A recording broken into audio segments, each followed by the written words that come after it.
तरुण मुलं तुमच्याशी जोडली गेलेली आहेत. होय. मध्यंतरी जाणता राजांनी एक स्टेटमेंट केलं की आता उलटा काळ आलाय, छत्रपतींना पेशव्यांनी काहीतरी द्यावं लागतंय. तुम्ही कसं बघता याच्याकडे? ते त्यांनी बोलायला नको पाहिजे एवढंच फक्त एवढंच म्हणता येईल की उलटा काळ आला असं म्हणणं काही योग्य नाही. कारण की कसं होतं की छत्रपती आता हा 1950 मध्ये ज्यावेळेस आम्ही देशामध्ये एक राज्यघटनेचा स्वीकार केलेला आहे, इथे कोणी राजाही नाही कोणी फडणवीसही नाही. इथे सर्वजण सामान्य नागरिक आहेत, मतदार आहेत आणि लोक प्रक्रियेमधून, या मतदानाच्या प्रक्रियेमधून, निवडणुकीच्या प्रक्रियेमधून जे कोणी निवडून जातात आणि जे तिथे जाऊन स्थानापन्न होतात ते लोकांचे प्रतिनिधी असतात आणि त्या प्रतिनिधींना तिथे जर काही प्रतिनिधित्व करण्यासाठी जे काही आता राज्यसभेच्या काही बाबी आहेत तर राज्यसभेवर घेण्यासाठी त्या राष्ट्रपतींना काही नाव सुचवण्याचं जर एखाद्या सरकारने काम केलं तर याचा अर्थ असा नाही की ते त्यांनी केलेलं आहे.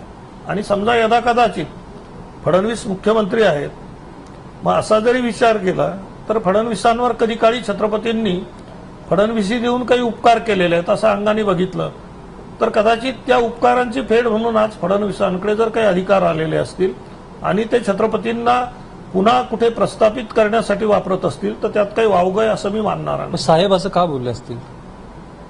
साहेबांच्या मनामध्ये ते सत्यशोधक कुटुंबामध्ये जन्माला आलेले आहेत. त्यांच्या आई शारदाबाई गोविंदराव पवार हे अत्यंत कर्मठ आणि कट्टर सत्यशोधक होते. फुले शाहू आंबेडकरी विचारधारेचा एक प्रभाव साहेबांवर आहे. त्यामुळे साहेबांना काही बाबी ह्या अजूनही त्या ब्राह्मणेतर ब्राह्मण या अंगाने दिसत असतात.